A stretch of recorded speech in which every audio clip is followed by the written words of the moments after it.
Well,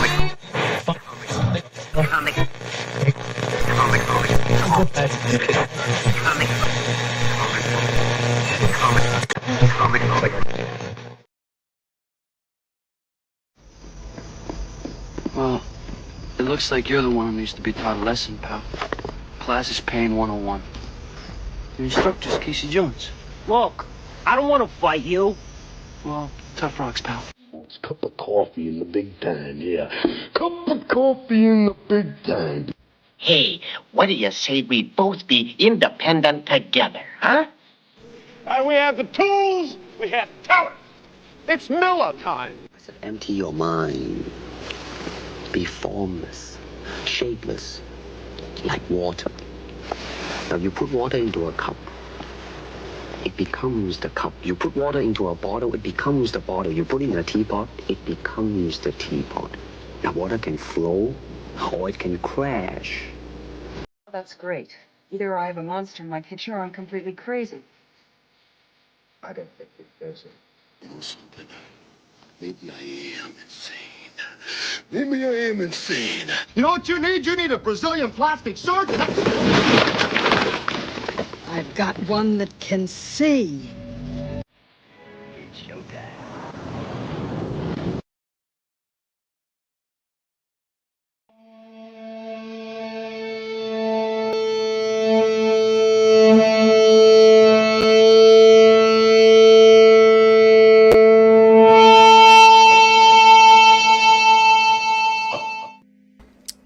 Hello, everybody. Welcome to Comic Book Radio, episode 28. This is the Feedback Forum.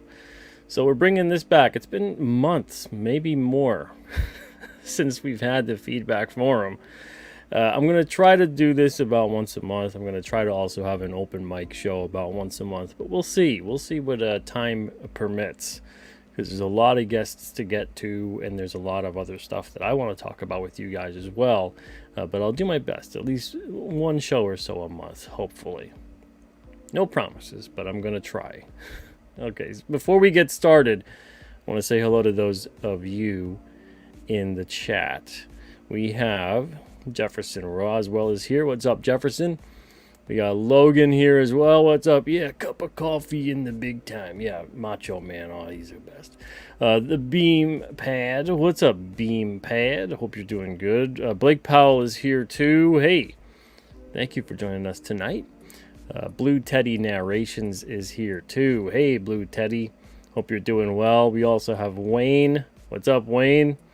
And Dr. Ben is here too. Hey, Dr. Ben. All right, so without further ado, we're going to dive right into it here. Hey, what's up, Pedro? So the feedback form, a quick refresher for you guys. And also, there's Matt at Metal Movies and Brewskis, who's going to be a guest soon. So the feedback form is essentially, you guys can see it, it's pinned, the invite link is pinned there to the top of the chat. So if you want to join the show, if you've need advice on anything, feedback, whatever it has to do with your comic book project, of course. Let's keep it comic related, because largely that's my expertise. Don't come here with, I don't know, my shoulder hurts when I move it like this, I'm going to be like, well, then don't move it like that, you know what I'm saying? That's going to be my response.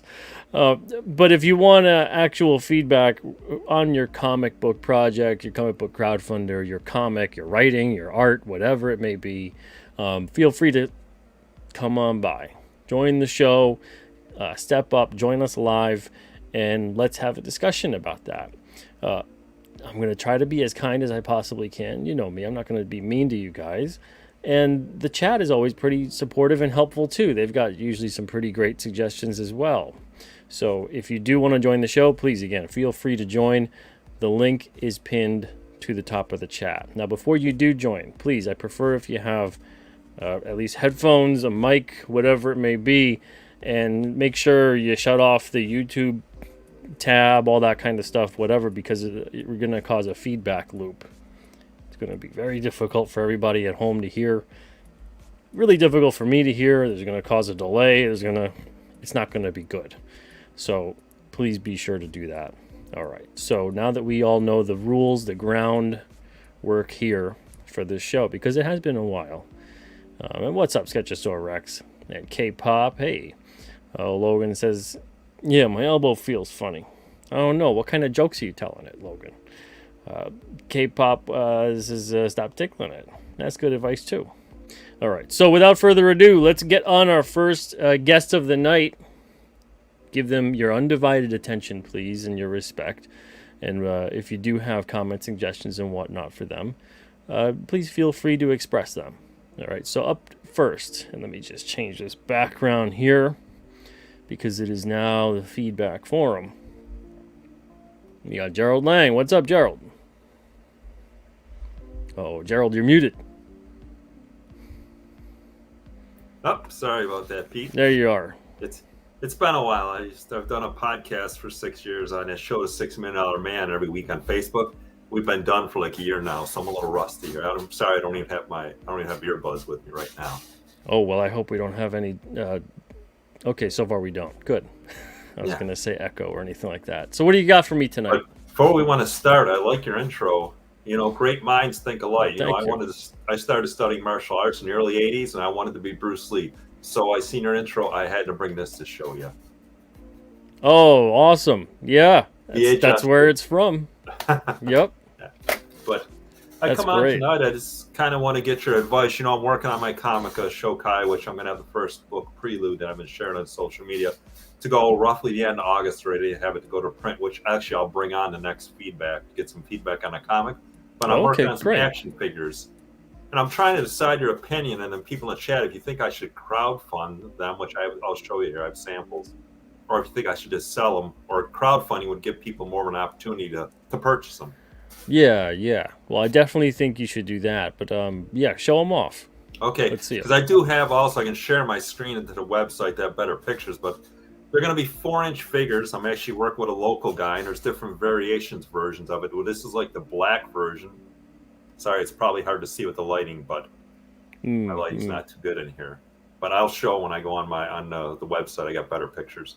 You're gonna have a plain version, unpainted.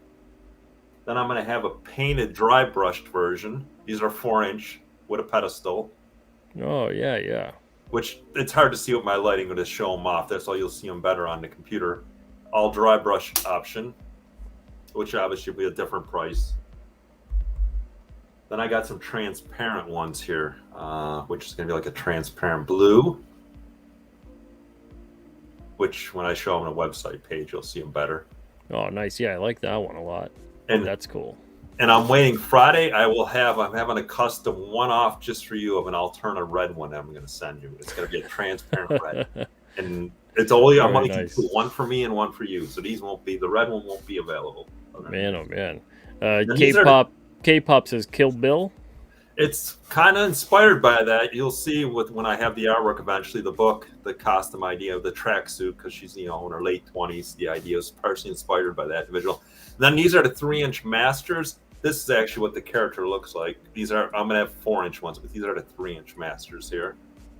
You can see with the mask. And then I have unmasked versions here of the character too. Sorry about the lighting here. How tall are they? They're going to be 4 inches, and then with the pedestal, they're actually 3 3/4.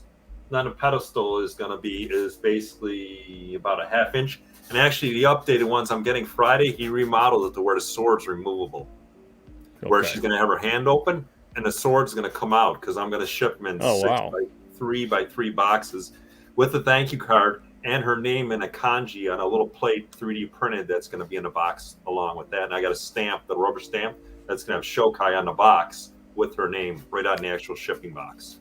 All right. Yeah, very nice. So what do you need my feedback on? It sounds like you're all set. Well, let me show before I go.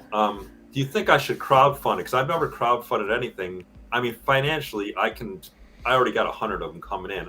They're made and they'll be ready to go. The thing is, do I want to crowdfund to give an opportunity for more people than just to sell them on my website and just mention it on social media? Okay. All right. So so the other alternative for you then is to sell on your site, is what you're saying. That's I can put them directly through my website, which I'll show before I go, just because I have better pictures of them that I took there, and I've been posting them on Instagram. At that point, then I'm going to ask, and this applies too for anybody that's out there in the chat, and I would also ask these same questions. When it comes to your social media or whatever else you have in terms of marketing and planning, what do you already have lined up? I have my website, the www.geraldlang.com, which Shokai, which is a link. I don't have a separate website for the character yet. A website really isn't a place where you're gonna get people to go somewhere. You know what I mean? You gotta have a way to get people to go to the thing. So it's like a newsletter or some kind of social media. Oh, my Substack newsletter, and you can actually be able to purchase it directly on the site. It'll be right in. I have a store, on my site where prints and stuff. How many people do you have on that? Not a lot, about 30 with the newsletter about 30. only. And I'm just starting out at the base level. What other social media do you have? I have Instagram and just Facebook, and that's it. Okay. What are your followings like on there? Not huge. No, I don't have huge followers. It's not I have a full-time job, and this is, the comic is what I'm doing now with the figure. Because I see comics by themselves sometimes isn't a good way to start. Sometimes you want to have an added perk for visibility. So that's why I thought, I'll do an action figure to offer with it too. All right. Well, okay. So now here's my next question. So I would definitely say, based on that information, go with crowdfunding. But my next thing is this. Mm-hmm. If you're funding merch before anything, and I'm guessing there's nothing else about the character that's out there. You don't have a book about it yet. You don't have something else. Not until August I will have the initial prelude, which actually introduces a character, and the final page will have what she looks like in the costume. And then the next book expands on that. There's 4 books planned on my website, 1 a year. Okay.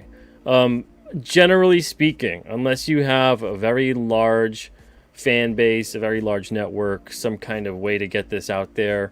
Think like, you don't have to be this big, obviously, but think about like what they did with Masters of the Universe with He-Man, right? They put out those toys and it kind of helped market the show.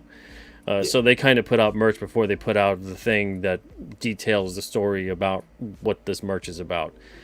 You generally want to put out stuff that's going to make people know about the character first before you start putting out merch, because people are going to immediately see that and they are going to say exactly what K-pop said. They're going to think this is Kill Bill. This is like a character from that. Yeah. So I would definitely recommend, you only get a one chance to make a first impression. So I would recommend having your comic ready before you do something, even if it's like an ash can to go with it, you know. You don't just want to put the toy, the merch, the whatever it is out there unless you're giving it away, and I don't think you're giving these away. I think you're selling them, right? Yes, and like I said, the books, like you might have seen some of the images I sent you. This is like my proof of the comic prelude. I had a proof I printed up. Yeah. With all the pages and the watercolor. And my idea was to launch maybe them together in the green version that I have. I have a translucent green version I didn't bring here. It's on the site. That I was going to offer as a variant. You only get if you buy the comic. You get the green translucent, but you got to buy it with the book. And I'll do it at conventions. When I do them, I'll have them. And I'll have the book. I'm going to go magazine size for the actual comic. It's going to be 20 pages. I've already quoted the cost. Because of the watercolor, I figure something a little bigger than your standard comic just to get people's attention. It's a little risky. I mean, some people might be cool with that. Mm-hmm. And the only reason I say it's a little risky is because anytime you start getting larger than the average comic, a lot of people out there go, well, how am I going to store it? If it's not a hardcover, if it's not a paperback or whatever, if it's magazine size comic book, it turns into, I don't have boxes that size. I don't have bags and boards that size, So even if you're going to put bags and boards with the magazine size book at that point, again, it turns into a storage issue for people. I don't know how many people feel that way. I just know people do feel that way. And you want to kind of eliminate as many different hurdles as possible to getting your stuff to people as you possibly can. Dr. Mask brings up a good point, and I was going to get to this as well. It says crowdfunding, you have to bring the crowd. Now, that also applies to anything in terms of sales in general. Of course, you can start small, and you have promo items, and you give stuff away, and you're drumming up interest, et cetera, et cetera. So you don't have to have a large crowd. You build the crowd along the way. Obviously, you have to build the crowd at some point. So I still think you're in the crowd building phase as opposed to the crowdfunding phase and the selling phase. I think if you start rushing into selling this stuff, it's gonna be a bad experience for you. It's gonna be a discouraging experience for you. And it's going to come across like you're kind of rushing into all of this to a lot of people who maybe are just getting to know you the first time and seeing like a little figure being made, and they're like, that looks cool, but I don't necessarily like know who you are or what that figure's for or what the story's about, and all these different questions that are going to spring into mind, that are going to really decrease the likelihood of your chance of success. And I want to see you succeed. And the same goes for anyone who's thinking the same kind of stuff. So I would suggest really build the crowd. Get out there. If you don't have a YouTube channel, I mean, this kind of stuff is perfect for that. Where you're an artist, you have your figures, whatever it may be. You don't got to do long videos. You could do a couple minutes. You could do a short, just filming some stuff. You could do up to a half hour, whatever it may be. But get out and do that. So you're also more comfortable with just doing that in general. And then also concentrate on building up whatever it is on the social media platforms that you feel more comfortable with. And of course, always direct people to a newsletter and that kind of thing. And just keep talking about it. Talk about that, one day you're going to sell this stuff, you're going to crowdfund it, etc. What do you guys think? That kind of language, that kind of promotion. Because again, it seems like you're in a crowd building phase. And there's a lot of people that don't take the time to do the crowd building phase. They go right into the crowdfunding phase, and they really just cut themselves off at the legs. So what are your thoughts on that? Yeah, I didn't promote anything yet in your chats. I had reached out. I have the YouTube channel I started where I put some of the trailers I've sent you. In fact, I'm working on a trailer for the figure here, just another trailer that's just introducing similar to the other trailers, where I just have professional shots I took of all the figures, and just a basic intro trailer just to show the figures and the character they're based on, which when I have them ready to go, pricing and where to buy them, then I would have another trailer. Yeah. And I agree, Randy. Gerald's got really great stuff. A lot of great watercolor stuff. Yeah. K-Pop is asking as well, would the website offer international shipping, or would the crowdfunding offer that option? Would you be selling international? Or just in the US? I would obviously the pricing I'm looking at. I know the basic. My initial thoughts off the top, USA would be $5 shipping for one figure. Obviously, Canada I think would be $15. Being a mailman, I kind of know these things, and I believe from listening to other shows, Europe and stuff, I would ship international is closer to $20 or more, roughly. Oh yeah, especially if you want to ship it, so it's going to be fine. Yeah, package and everything. I'm going with U-line boxes, which are actually an inch bigger all the way around, so I could pack them nicely. And you don't have to answer this, but as a postal employee, do you get a discount on shipping? No. Okay. All right. So then what I would tell you, actually, your shipping is more than likely going to be, it's probably going to end up being a little closer to 30. Yeah. With Europe. 20 to 30. Yeah, and 20 or so. But yeah, I mean, that kind of stuff, figure that out a little bit later on, but obviously before you were to sell them. But yeah, so what are you thinking about in terms of ideas for building that crowd? Well, the YouTube channel I started where I put the videos, and I did a watercolor painting, just finding the time, obviously, as creators to get the time to put everything together. I'm not going to have my channel where I'm going to talk about how I feel about this or that. I'm more or less about showing my art. And if I'm working on art and process and videos, and hopefully build the audience like that, coming in the chats here, listening to what you have to say. That's why I came on here, get your opinion. Yeah, that's fine. You have some great thoughts, and you're a solid guy. And the chat people have some good thoughts. And thank you. Start somewhere, and you just kind of be organized and be professional.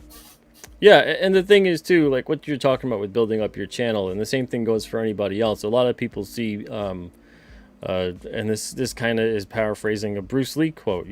Don't see a successful personality and try to emulate it. You have to take a distillation of a bunch of different things that you enjoy and that you like, and put yourself into that too. So when you do make a channel, and this is for you and anybody else who's watching that's maybe thinking about this kind of thing, just lean into what you're passionate about, what you really get excited about when you talk about it. What you're knowledgeable about, what you're interested in. If you're not interested in pop culture commentary, if you're not interested in any kind of drama or hot button issue or a controversial topic. You don't have to necessarily go down that road. That kind of stuff generally maybe will help you. If you're good at it, it might help you grow faster because it's more emotional content. But it doesn't mean you have to do that. So a lot of people out there always see that and they go, well, I'm not really inclined to do this or that. Is there a channel out there for me? As long as you're interesting when you're talking about it, as long as, like I said, you're knowledgeable and you're not just trying to pique the interest of the viewer, but you're actually interested, because that's what's going to get them interested. Your enthusiasm, your excitement is going to get them to watch. If you're just kind of like, yeah, so I'm doing this now, and I guess this is how it is, and okay, and I have a channel, and I guess you should. I mean, you see how boring that is and painful. You go right over, and you're like, I'm not gonna watch that. So whatever it is you're passionate about, go for it. So if you want to share your story, your art, your whatever it may be, build up a channel. It's gonna take time, obviously. Yeah. But, as long as you're doing what you want to do, then it's worthwhile. Yeah, my goal is people not to see me as a person, but to see my work and then know that's me by the work. Yeah. Kind of. Yeah. And do you want me to share my page real quick? Yeah, sure. Because it's got some better photos, and that's where people will be able to go to subscribe to the newsletter and to click on it and everything. But let me go on here. Got to go on and present. So if I mess up, sorry, but I'm pretty sure this is how I do it. Here, let's see. Just let me know if that's good. Does it come up, Pete? Yes, it does. There it is. Did you want to also put the link in the private chat, and I'll put it in the regular chat for you too? Sure. Yeah, I didn't want to do anything without asking, but yeah, I can see basically just for now until I get an actual page, because shokai.com is used, so I'm going to decide if it's going to be like Shokai book. But basically, you'll be able to go to my geraldlang.com page, and you'll see a link at the top. Like here, you can click on that. It just explains the comic where I'm basing everything out of, in the books, because I shared it on your newsstand page. Mm-hmm. So try to make it look very professional. Get into what Prelude, which is August is my aiming date, which is book 0, the 4 books. And there's a trailer there, which I won't play. Yeah, I mean, you have a lot to talk about in terms of this, in terms of your watercolor art. I'm sure that you could probably even put some process stuff on there, or even do a piece live for people, so it's all about your setup and what you're going to be showcasing. But yeah, you're definitely still in the crowd building phase. Trying to get my visuals out there, and there's some other pages, cool. But basically I have a year between every book, just because, like I said, I'm like, it's just, I don't want to rush everything out. I want to make sure everything is done right. You don't want to be late, because if you're late for a campaign, that really hurts everything in the end. Especially if it's your first, 1 or 2 or whatever it is. When you're just trying to get into that trust building phase with your backers, and all of a sudden, let's say you're 5, 6, 7 months late or more. Yeah. It turns into, I don't know, I guess I'm never doing this again, So you really want to make sure that first one, especially, you make a really good first impression. Yeah, I'm just trying to put stuff out there, being professional. Don't mention dates unless I'm sure I can hit it, because you want to be dependable. But basically, here's some photos I take when I first got them. I have some more on social media, some updated ones that I did out in the woods behind my house and stuff. But that's basically it right there, the figures. Yeah, because it's a nice looking figure. And like I said, I mean, the reason people buy any kind of merch about anything, think about the customer base for a sports jersey. I'm sure there's tons of people out there that buy a jersey just because they like the idea of the team, or it's a hometown thing, or the look of the jersey. But far more people are buying that jersey because they love the team, they know the team, they love the players. It's the same thing with fictional character merchandise. You're far more likely to sell that stuff based on someone knows the character and is like, oh, I really like that character, I want to own that, it means something to me. Then it's just, oh, it looks cool. Like, how many things do you end up buying in life of a character that are just, I have no idea what this character is, but it looks cool? It's very few compared to the ones you really like and care about. That means something to you. So my plan is, I got the Prelude book coming out roughly in August. I'm gonna probably stick with the comic size. That's good input. Then the next book will continue, which will be the Promise. Then you got the Heavenly Blade, which gets into the background of where she got her power, Shokai, how she became Shokai. I'm starting back with a flashback, childhood. Then the second story expands. Then the third one is basically we go back to how she became who she is. And then the fourth one, which is a 4-story arc for the characters, is a revenge story, which kind of goes back to the beginning, to the last panel, the prelude. Well, that's going to be solved there. And that's kind of her arc as a 4-story arc for the character. I have it all pretty much all plotted. The first prelude, I only got 6 pages left to finish. And then I'm going to put together, and I'm going to come on here with that and kind of show that off before I get ready to wrap. How long do you project it to take you from book to book? I put down a year in between because I have a full-time job and stuff, and I want to make sure. And it's watercolor. Some pages go quicker. Some things, I have everything plotted out already, and part of the next 2 books are already written, on Google Docs and basically ready to go. And I just start painting the pages, and I kind of work things, change things a little bit, change the dialogue. Is it going to be like a comic book with panels, or is it going to be like an illustrated it's going to be book? the next dish. The first one is a mix. I'm aiming the second would be more panel driven, and I basically what works for me, what I think is the strongest in my art. I haven't done a lot of comic work. I've done 6, like I mentioned in the past, 6 to 10 page stories, and just lean on what I do well and attract and kind of make it stand out from other books is my goal. Yeah. I think the art is going to really just do that for you instantly. But yeah, keep building up and get out there, spread the word, and don't think too much about selling just yet. Yeah. Okay. If you do anything at all in terms of anything for anyone, I would honestly say keep in mind, stay in the promo phase. You're promoting. If you want to give something away, if you want to have like contests or something, for people, subscriber contests, whatever it may be. A lot of these great things that'll help you to build up some interest in your audience and things like that. Go for that. But I would definitely pump the brakes on selling such a cool little figure right now before the book comes out. Before the book comes out. With these, I'm gonna have like 50 of these that have the sword already in it, and I was thinking of saving those for newsletter for giveaways, because the next one, the final version that I'm supposed to get on Saturday, the sword's removable. So I'm gonna have these, and of course you're gonna have the red one. Once I get that, I'm gonna mail it out to you, and that's gonna be an alternative exclusive just for you, red only. Well, I appreciate that, man. Thank you. Well, I like what you do. I like what you bring to the what you call the comic book culture, your thoughts and the way you conduct yourself and the way you handle everything. And thanks, man. Crypt is a great character in that. You're making me sound I've only like read the first 2. Satan. I'm so far from. But thank you, Gerald. Well, you have a very balanced personality. You understand how things work, and you encourage people, which is why I come on here, just to put my face out there and to mention what I'm working on, and hopefully people will gravitate to it. Oh, good. I'm glad to hear that. Dr. Ben wants to know what's your Instagram and all that good stuff. Can you put it in the private chat for me? Yeah, I'll put it. Yeah, put all your different links you want to put in there as I answer this super chat here. Sure.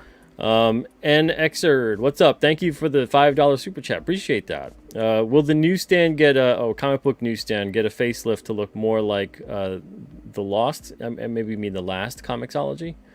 Right now it's very utilitarian, and I'm trying to get more people to join. The whole point of it is that it's utilitarian, because if I start doing way more than that with it, I don't have time for that. I don't have time for any of that.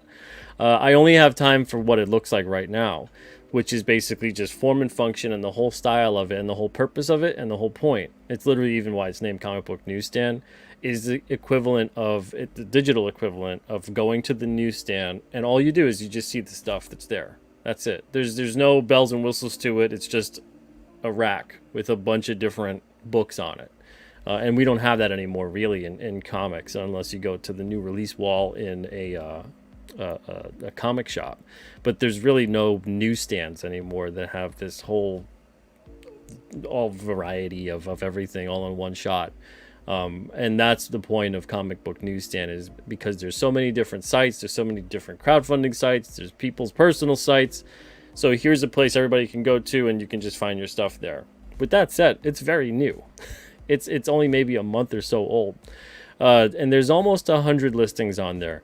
Eventually, what's going to happen with the site, and this is the only thing that's going to separate it, is there's going to be categories where you can sort by genre, you can sort by age rating, you can sort by if it's crowdfunding or not. But we have to get more books on there for that to happen. But right now, in terms of the way it looks, in terms of everything that's going on with it, there's no way I can dedicate more time and money to it. It's 100% free. I want to keep it free. I don't want to charge anybody for this. It doesn't make sense to do that. And I can't dedicate more time to it. So it doesn't make sense for me to charge for something that I can't dedicate more time to. So hopefully you understand. But that's the whole point of it. It's just keep it nice, clean, and easy. Everything is so over the top, over designed nowadays, and so web. I don't even know Web 2.0. It's like there's like Web 4.0 or 5.0 at this point. There's no need for the site to look like that. The whole point of the site is to be very basic and functioning, and that's that. Yeah, I like it actually, Pete. Thank you. It's funny. I purposely wanted to get on it because I'm right next to Billy Tucci's sheet. Oh yeah, because it's a lot of eyes right now. Yeah, that's definitely getting me eyes. But yeah, sorry to interrupt. But yeah, I like that.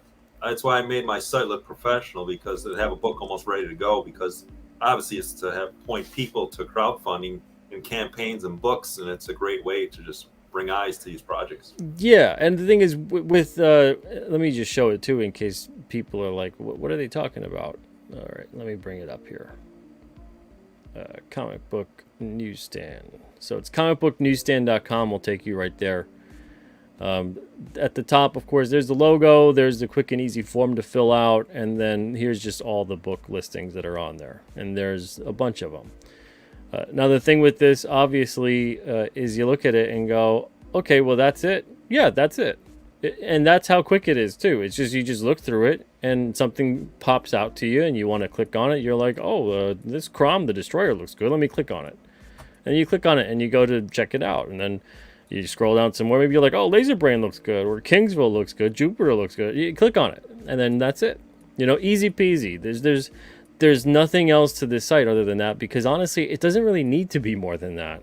Once it starts turning into more than that, it kind of detracts from being able to actually find and look at these things in the way that you should just be able to look at them and just see them.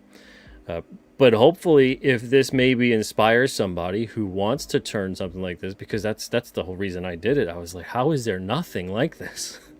There isn't one good comic book site out there that's just quick and easy to see what's out. And now if you're following the comic industry, you'd figure this type of page would be getting updated every week in terms of just go there and see the books that are out this week across the board. And then if you have your book and it's out there, you can submit it. So let's say if you're not in the distribution system and you're crowdfunding, or you have your own book on your own site and you're self-publishing, or whatever it may be, or you're like Alterna and we've got a bunch of books, but we're not part of the traditional distribution system any longer, we could then go to their site, input the information needed, upload a cover image, the link, there you go, and they can list it. There's no site like that. Not at all. And then people wonder why it's so difficult to even find comics. Again, we did not, as an industry, we did not replace the physical newsstand with anything that made it easy to find comics. It all became a big, giant pain in the you-know-what. So maybe this will inspire someone who does want to put more time and effort into it. That's cool too. But for me, that's all I've got. I've got this. I could do more with it, but at the same time, I really can't. So I hope you guys understand. But a lot of people have enjoyed it. They've enjoyed being able to just quick and easy find something, and that's that. And I hope that helps. And thank you so much, NX. I wanted to make sure I was very thorough with my response because of that super chat there. So thank you very much for sending that in. K-Pop says, you've got a good head start, Gerald. Keep at it. I agree, yeah.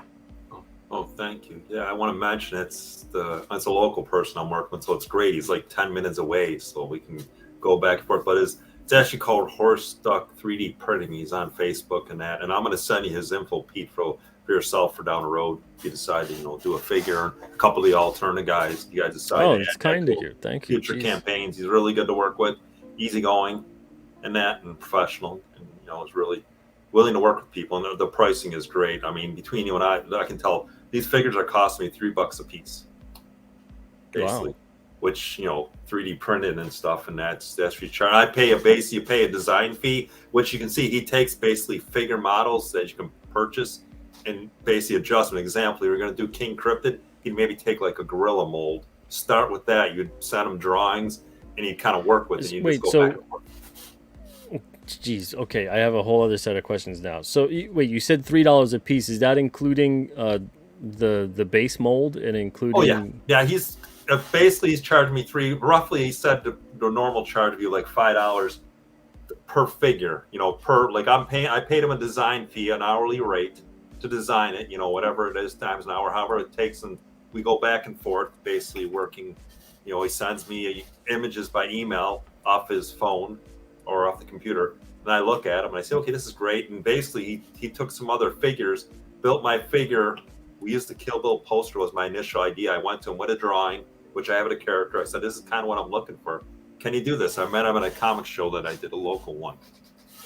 And that's crazy. Wow. Started talking, and I said, can you do this? And he said, yeah, let me get back to you. So he got back to me. We just go back and forth. It's been less than a month now, basically designing him. He's got a wife. He's got a full-time job. He's an engineer. And he does this as a side thing.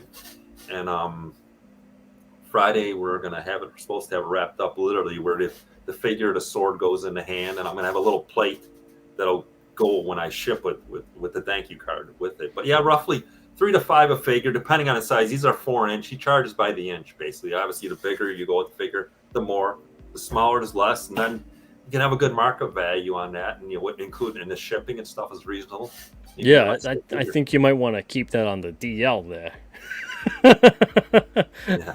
I'm only saying it because, goodness gracious, the people I've talked to for 3D printing, it's far more expensive than $3 a figure.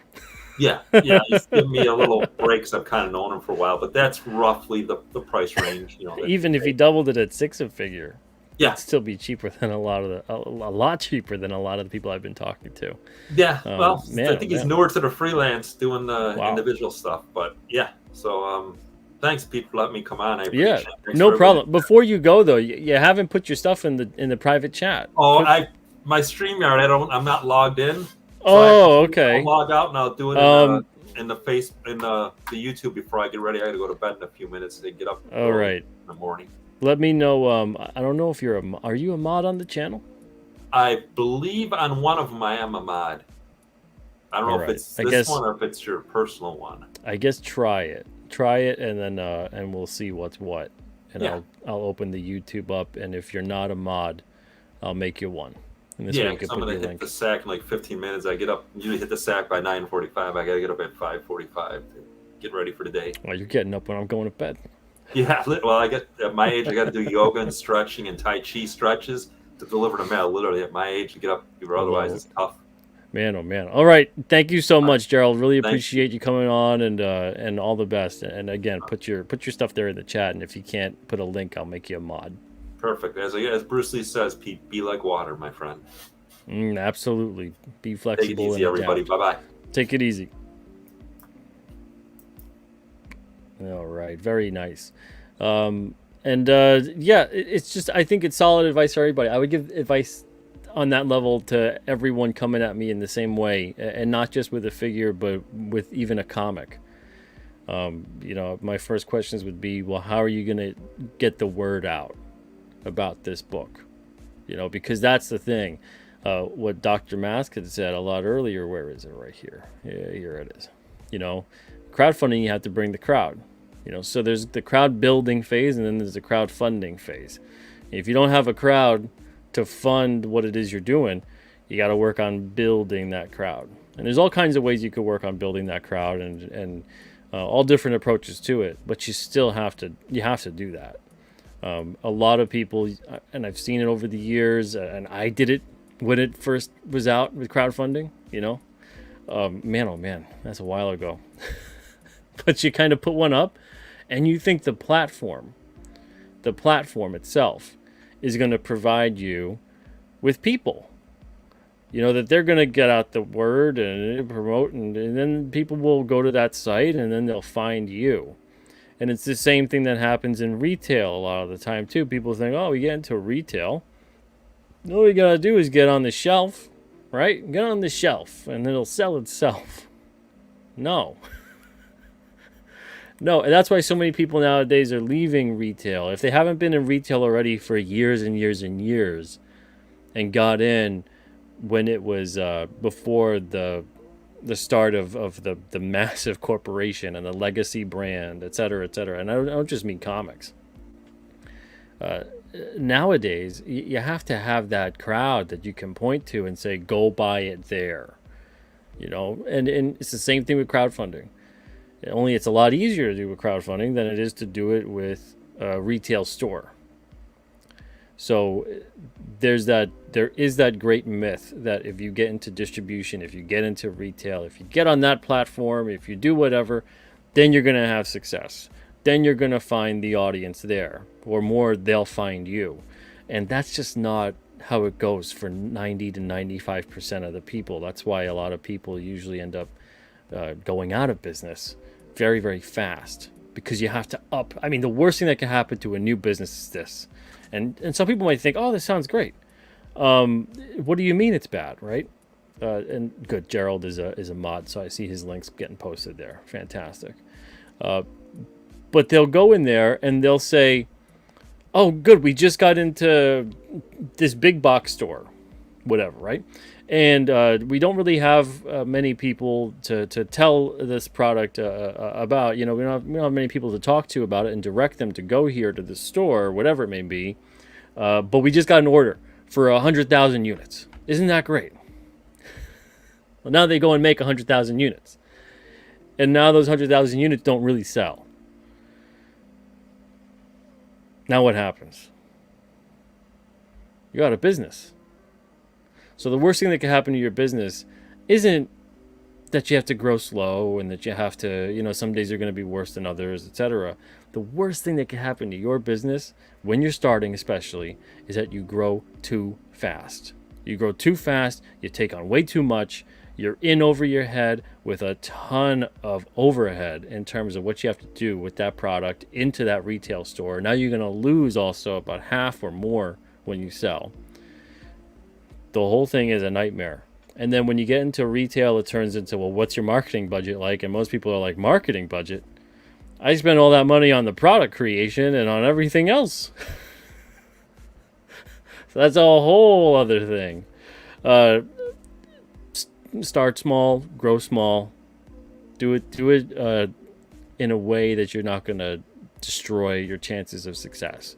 And the same thing applies on an independent level. You know, don't just view if I get on the crowdfunder, if I get on the platform, if I get on whatever, then people will find me. It's not field of dreams here. You know, if anything, you have to find the audience more than the audience has to find you.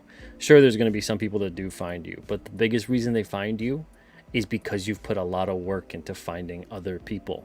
And then those people will find other people for you because they like what you've done. And then they go, oh, hey, spread the word. And then they help you out by word of mouth if you make something good that they enjoy. Takes time, though. Takes time.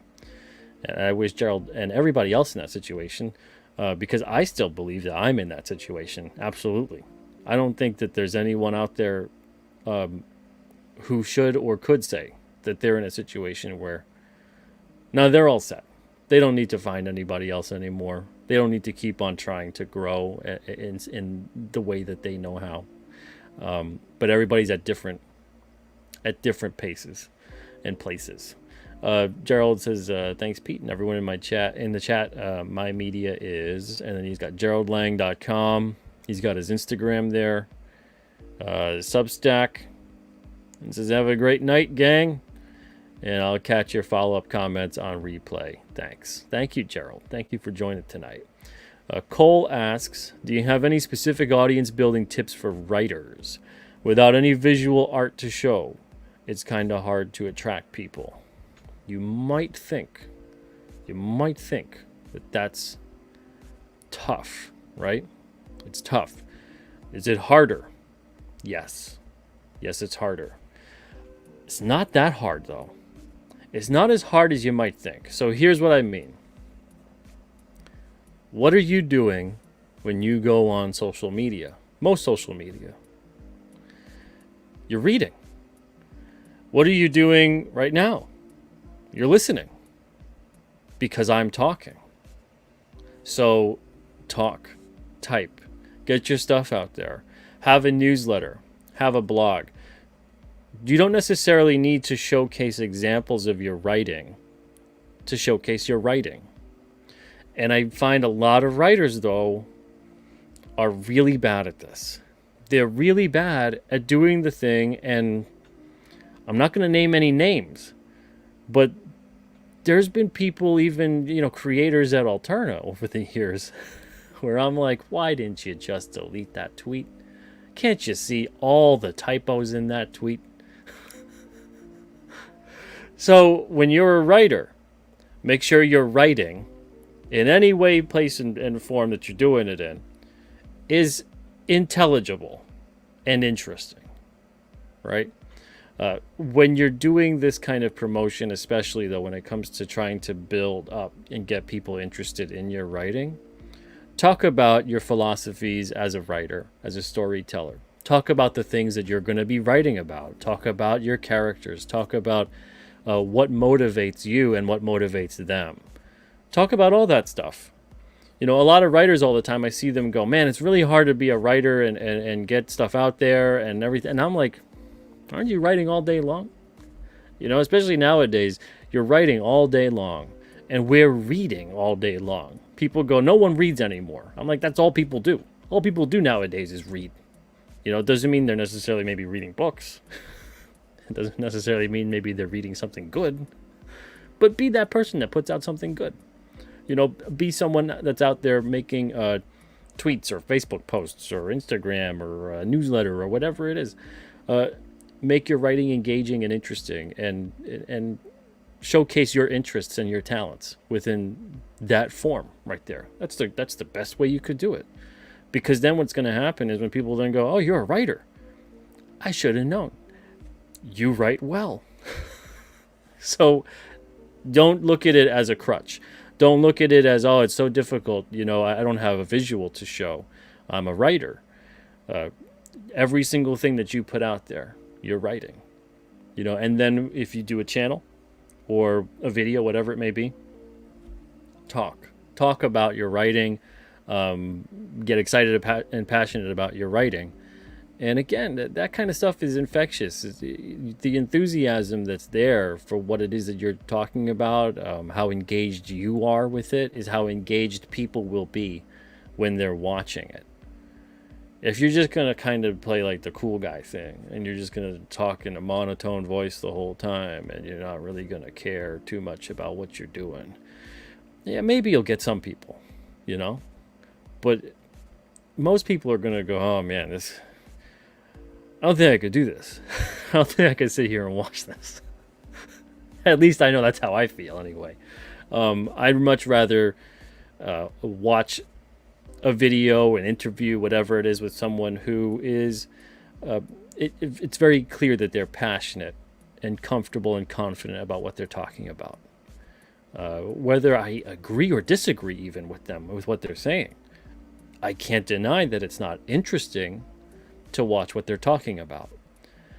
So all those different tools are in your shed. You just got to use them. Let's see here. We got K-pop says, these are awesome tips, Pete. No, thank you. Appreciate that. I mean, I've been doing this long enough. Still learning though. Still learning, and then I try to share sometime what I learn and I think is useful, but I only share it after I think I've used it effectively. I don't share advice where I'm like, oh yeah, I did that and you should do it too. I failed doing it, but maybe you'll do really well. I try to share anecdotes and advice based on my success rate. If I'm not having success with something, does it mean that you can have success? Yeah, it still does, but I'm not really inclined to say, yeah, you could do it. I don't feel comfortable saying go that route when, going down that path for me did not work. All right, I'm putting the link in the chat here. If you guys want to come on the show, if you need feedback about anything, please feel free. Join the show. We're going to be live for just a little bit longer. I'm taking a quick break, though. Good grief. We went a little bit longer than I had thought with Gerald, but he had so much to talk about. All right, so we'll take a quick break, about a minute or so. Stay right there. You're watching Comic Book Radio. This is the Feedback Forum, episode 28, and we will be right back in a minute.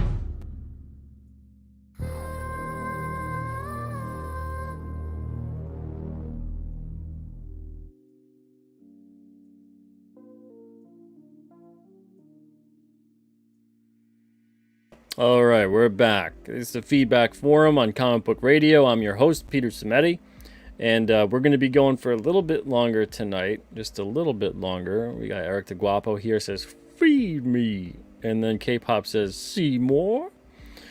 Creators Outlet says, hail nerds. What's up, hail nerds? Lion Mill Studios, hey, how you doing? JW Learning says, and learn from actual writers. So this is a tie-in to what I was just talking about a few minutes ago. The thing is, it's hard nowadays to quantify and qualify what is an actual writer. So I would say learn as much as you can from as many people as you can, and then take what you think is good and discard what you think isn't. We're doing Bruce Lee paraphrasing tonight. Cole King, what's up? Yeah, it says, thank you, sir. No problem at all, Cole King. Good question. Ross Wolf, hey, Ross, how you doing? All right, so we have somebody waiting in the wings right now. Let's bring them on board, and they'll most likely close out the show. So if anybody does join, I'm sorry. I can't take anybody else past this person because we're going to be going probably close to a little over an hour. Here we go. Here's Logan Effling. What's up, Logan? Hey, how's it going? It's going well. How are you, my friend? I'm doing all right. Enjoying the beautiful weather. Oh, very nice. Where are you? It's dark by me. It is. Oh, okay. Yeah, it's a little bit light here still, but yeah. That's is that 2 or 3 hours from me? 2, I think. So it's 7:55 by you? Oh, I guess only 1. It's 8:55. Oh, holy smokes! It's so bright there. 8:55 here was still sort of dark.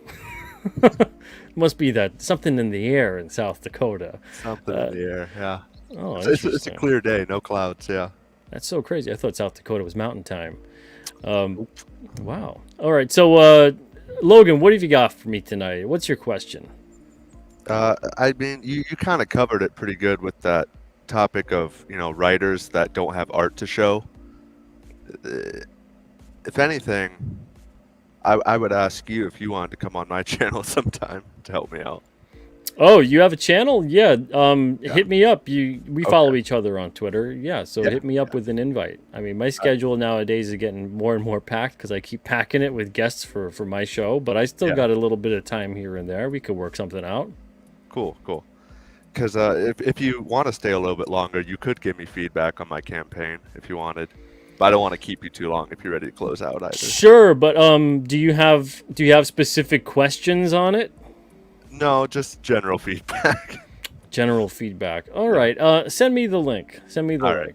Or if you can share your screen, I'm not sure what your situation is right now.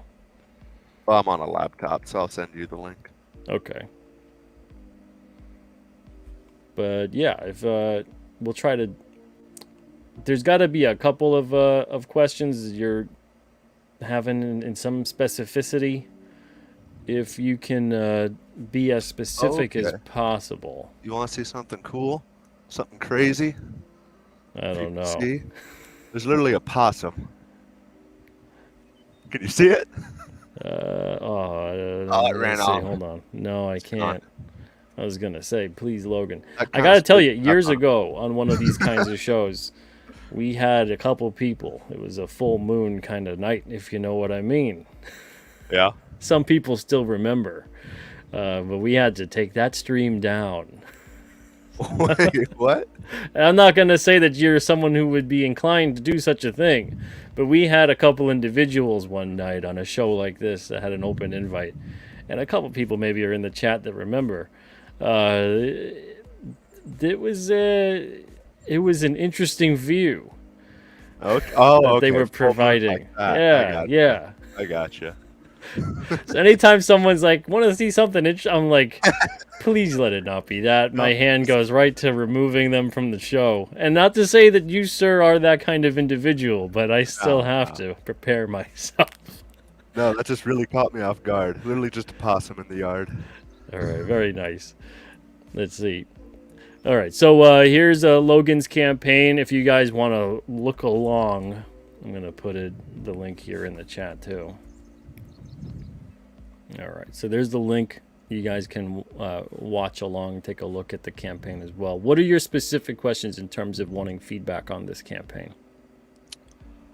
Just attention grabbing. Like, is it something that seems worthwhile? Like design wise, is there anything I'm missing that I should add to the campaign information? Okay, let's see. Oh, definitely. Definitely. Okay, so it looks like you've got a lot of images that are over here. I would suggest your preview pages and these images of shirts and whatnot. Put them down in the body. Yeah. Also, watch your spelling there on turquoise. Yeah, I caught that already. I just didn't fix it. All right. So, yeah, put them into here. I would definitely say get rid of, like, TLDR, short intro, what we need. I know they give you that and that kind of stuff on Indiegogo, but customize that. So not to toot my own horn or anything. So here's the alternate campaign. We have different things set up so that people are aware of what's what in terms of, we customize these things. We put images in there as well. I got bulleted lists to separate some of the info to make it a little easier for people to read. But put your images in the body of it, because most people are going to look at that. They're not going to be scrolling through the top here, and they're going to go, geez, there's no preview pages here. Well, passing on that, so definitely incorporate those images and talk about your characters in there as well. That's something that people always are interested in seeing. Who is this story about? And then give them a visual. This story is about this character or these characters, and then other than that, in terms of what you have offered, like these aren't so bad in terms of what you have set up here. But yeah, definitely with the campaign page being set up the way it is, it's gonna hurt you a bit. And okay, don't worry. I mean, I'm guessing this is your first one ever. Yeah. Okay. Yeah. A lot of the time when people do their first ever campaign, it's an overwhelming experience. I would say when you're designing your campaign, and this is advice for anybody else that's out there, whether it's your first, second, 50th, whatever it may be, look towards the campaigns that you like that are out there. On a similar platform. So look at other Indiegogo campaigns that you like, that you find you enjoy, not just the product, but you're like, hey, that campaign page is pretty good. It was clear. It was interesting. I liked how they set it up. And then rip them off. Rip them off. And what I mean by that is look exactly at what they did and go, hey, they did that. I could do that too. I could put the images there. I could have a good headline. I could have different things talking about the perks and the characters and the story. Yeah. There's no shame in that. Don't rip them off with what they're doing in terms of what they're making, but rip them off in terms of the great layout and design that they put into it that you enjoyed so much. The last thing you want to do is go into it with what Indiegogo's given you. And they'll give you stuff like that, like short intro and what we need and what you get, the impact, and they'll give you that, and then you just kind of fill in the info. don't run with what they give you. Customize that, modify it to what you need it to be, and punch it up. And like I said, I'm guessing you're the writer as well. Yep. Okay, yeah. So you're the writer. Put your writing hat on and get creative in terms of how to communicate that information there. Storytell within your campaign page, while being clear. Be clear, Right. because that's king at all times. Clarity is king. Let's see. We have a couple comments in here. Hey, B.A. Turner, what's up? Hope you're doing well. And then we got a couple other questions here in general to add. Okay. Lion Mill says interior pages. Yeah. See, so yeah, it's confusing because you don't see, but you've got some interior Well, yeah, pages. I put them there thinking they'd be readable, but they get compressed there, so you can't even read them. Yep, exactly. Yeah. And I don't know if you have any other interior pages to show as well, but you also want to show at least one interior page, even if you feel that it's out of sequence, one that will be an attention grabber, some kind of action sequence, something that's more dynamic. Because if you show, think of it like this: no one but you knows this story, right? So if they look at it, and unless they're a publisher with God knows how many years experience and they've seen everything and they understand whatever it is you're trying to convey, they're going to look at it and go, so this comic is just going to be people walking and talking. You have to think of it like that. So you got to show a diversity in what is going on in your book. If you do have more dynamic pages, I suggest showing that. It'll help sell the project more. The cover is relatively fine in terms of that. I'd say it's a little dark, but in terms of what you're showing on the cover is what the cover is. I'm not going to turn this into ending up critiquing the book or the cover or anything like that, but you're going to end up finding a higher likelihood of success if you're going to retool your campaign page and make sure you're putting stuff that stands out. But yeah, other than that, best of luck to you with it. Thank you. Yeah. Now, I expect you to make those changes, Logan. I will. Okay. I put a lot of stock in the things you say, Pete. I will absolutely listen to it. Well, I want to see you succeed. Thank you. So yeah. And I think everybody else here would like to see that too. So, do you have anywhere that everybody can go find you? Twitter would probably be best. Twitter? Or all right. YouTube too. They're both just at Logan Effling. So. At Logan Effling. No spaces, no underscores, just your name, no spaces. Just my name. Okay. Yep. Yeah, so go give Logan a follow on Twitter and YouTube. Logan Effling, no space in between. You'll find him on Twitter and YouTube. Thank you so much, Logan, and have a wonderful day. It looks like day over there. Goodness. Pretty much. How is it just an hour? It must be dark over here in New Hampshire today. All right, Logan. Thank you very much, brother. Take it easy. Have a great night. Yeah, you too.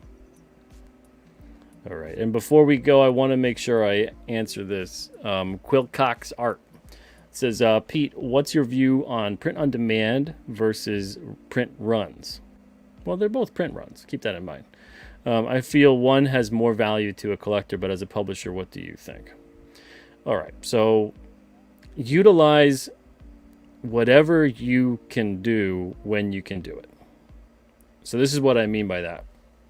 Alternative print on demand for the first 2 years or so, because it didn't make any sense whatsoever to have a massive offset or web press run. You got to do like 1,000 of those. Now, if you only got like 200 books that you think you could sell, doesn't make sense to make that big print run, right? Now, is there a customer preference that's going to come into play? Yeah, of course. There's going to be a customer preference for everything. I mean, there's customers that would rather not get Alterna because it's on newsprint. And then there's customers that if we weren't on newsprint would rather than not get Alterna. So you see what I mean? You can't really please everyone all the time. So you do have to have a part of you that wants to do what you want to do, but when you can do it. So obviously for most people, print on demand is kind of more of a and ladies, forgive me, print on demand is more like Miss Right as opposed to Miss Right Now. It's Miss Right Now instead of Miss Right. Okay, so it's not really the long-term objective. And you could say that to Mr. Right now instead of Mr. Right. This kind of thing here with print on demand, you're going to have the ability for most of them, a very low print run. There's print on demand printers out there that'll do one book. You know, it might cost like $6 or $7 or something, but they'll do one book. But if you get to the point where you can, and this is generally still true, if you get to a point where you're like, I know I can sell 300 of these, print on demand is not going to be an economical option for you anymore. Okay, so what I mean by that is this. Usually print on demand is going to cost you about 3 to 4 times the amount per unit than going offset would cost you. And offset's far better quality. Print on demand is digital printing. Offset is usually, it's a sheet fed or you're doing offset. Two are kind of like the same, but they're different. You're going to get a better quality. The ink lays flat on the page. It absorbs into the page as opposed to if you really are, you don't have to be Daredevil to feel the page on a print-on-demand book. You can feel the ink. It's raised. It kind of sits. It doesn't absorb, you know. So it's almost like a Braille-like texture to print-on-demand. Also, the paper stocks are going to be thicker. The binding process is going to be different. So the book will always be kind of puffy and have like this big, you know, bowed out middle, even if it's like a 20-something page book.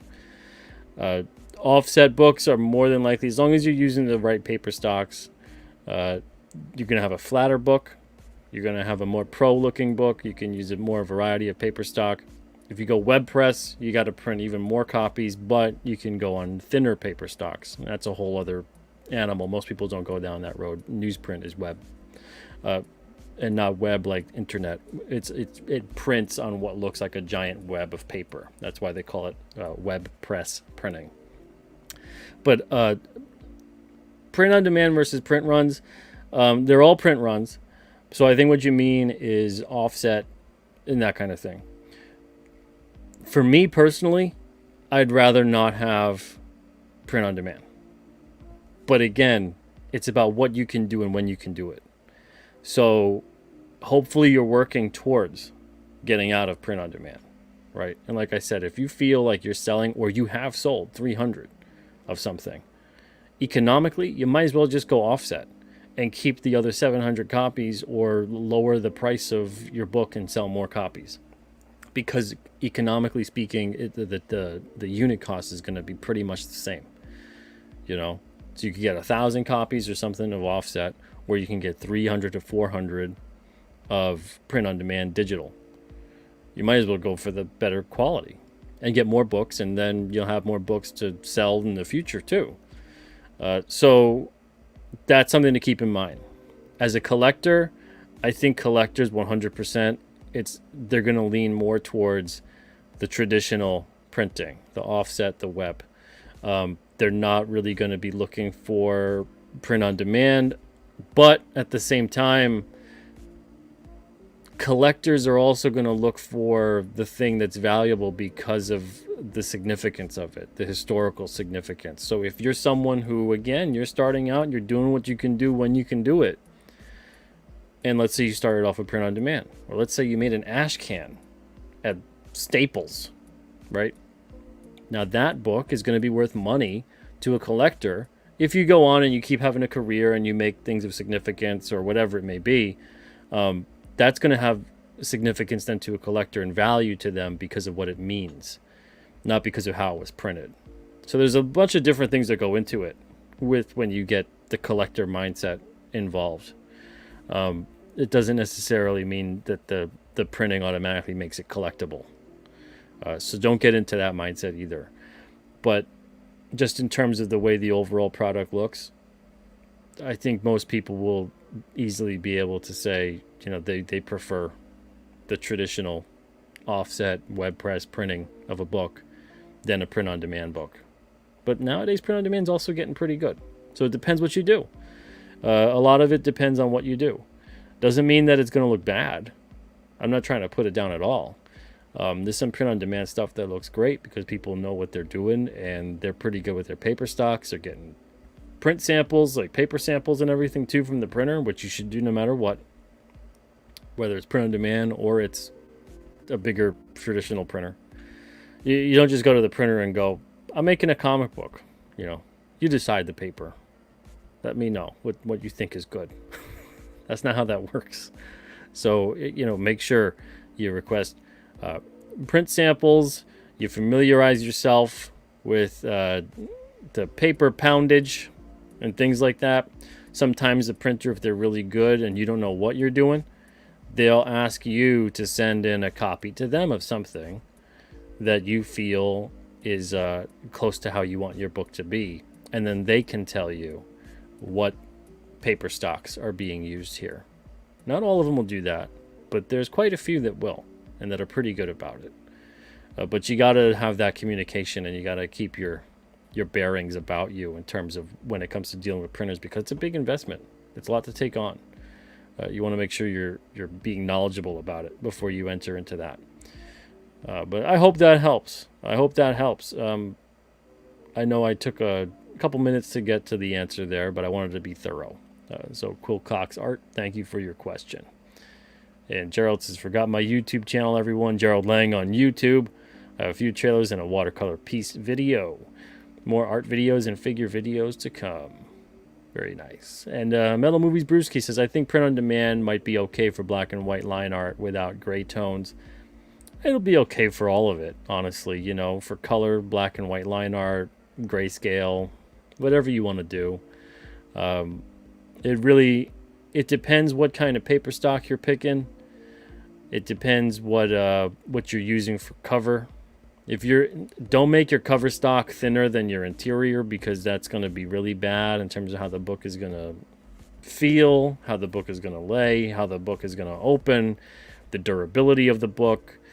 You'll see a lot of books even nowadays from publishers where the covers look like they almost fold over on themselves. I call those sleepy comics. They look like they're falling asleep. And it's because their cover stock is not of a good quality.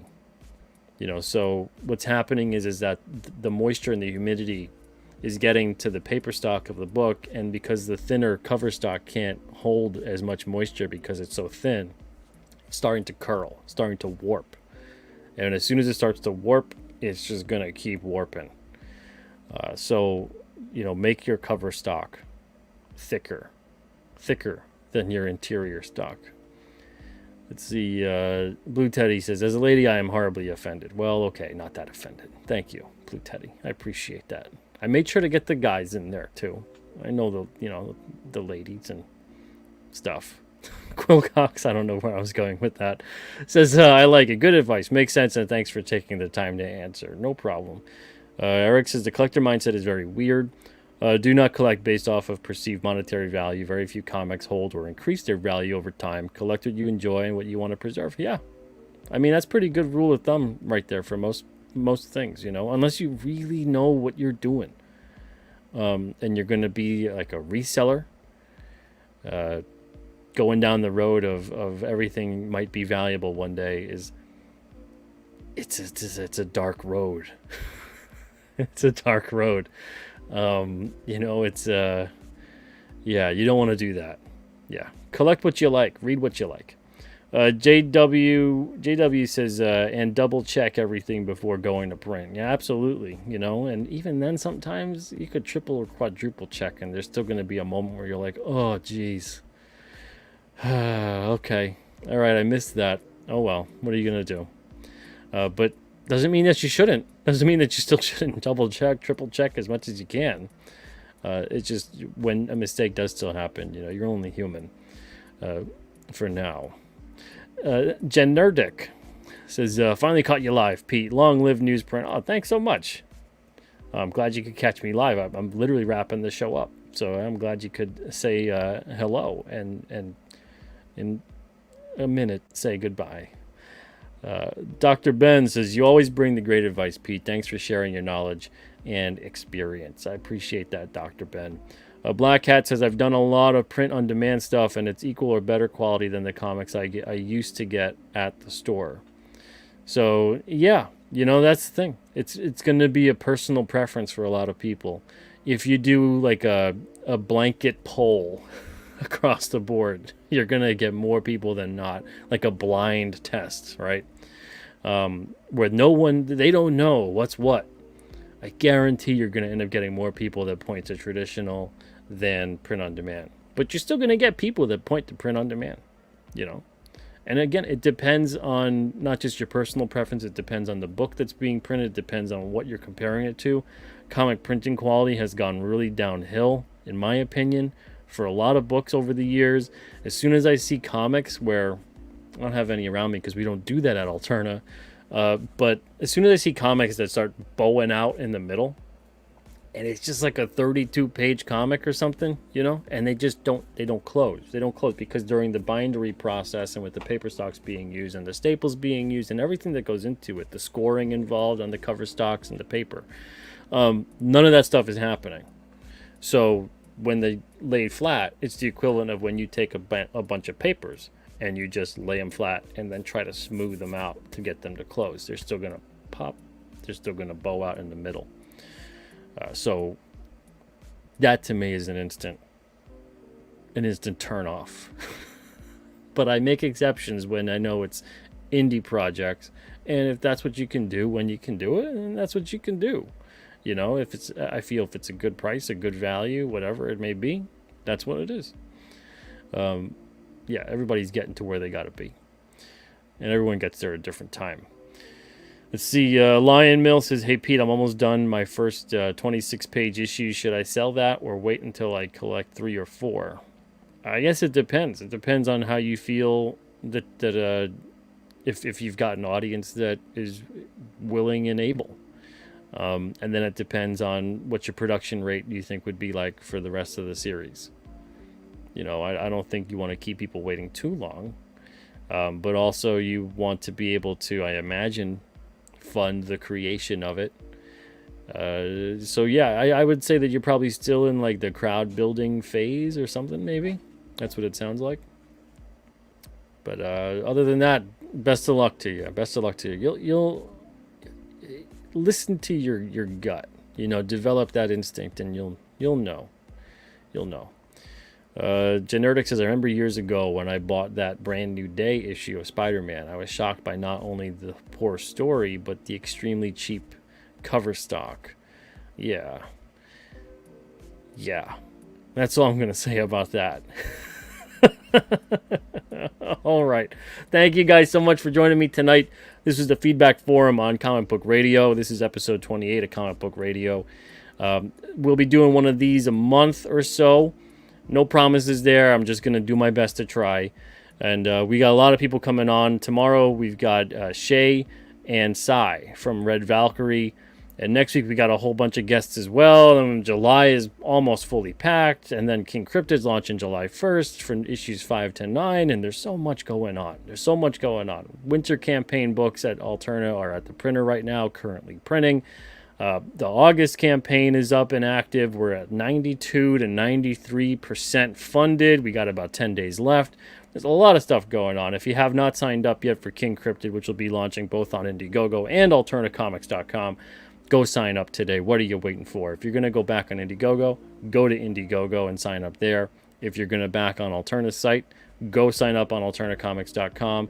Subscribe to that newsletter. If you're already subscribed to the newsletter, then just kick back and wait. You'll get a notification. You got nothing else to do. All right. Thank you guys so much. Really appreciate everybody coming on here. And it's not easy. I know it's nerve-wracking. You know, you're putting yourself in a vulnerable position about stuff you care about. It's never an easy position to be in. But I appreciate you guys that did come on and your questions in the chat as well. So thank you guys so much. Everybody have a wonderful night. And I will see you tomorrow night at 9 with Shay and Cy of Red Valkyrie. Everybody take it easy and see you tomorrow.